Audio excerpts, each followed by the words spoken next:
What if I told you Mars in the year 3026 won't just support life? It might rival Earth. Right now, Mars is a frozen desert.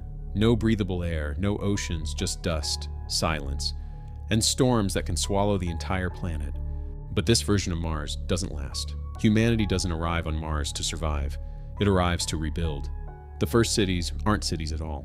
They're domes, sealed worlds, powered by AI, protecting the first settlers from a hostile planet. But outside those domes, something begins to change.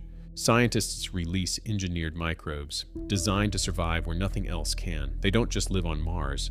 They start rewriting it. Slowly, the atmosphere thickens, heat gets trapped, the planet begins to warm. Above Mars, massive orbital mirrors reflect sunlight onto the surface, melting ancient ice. And for the first time in billions of years, water flows.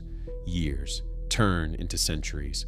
The red planet begins to fade, replaced by hints of blue and green.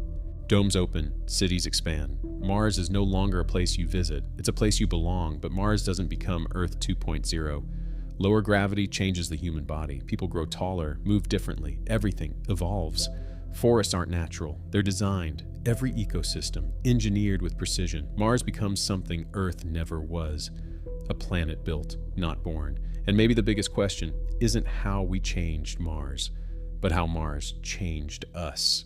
So tell me, if you had the chance to leave Earth behind and start over on a planet we created, would you take it?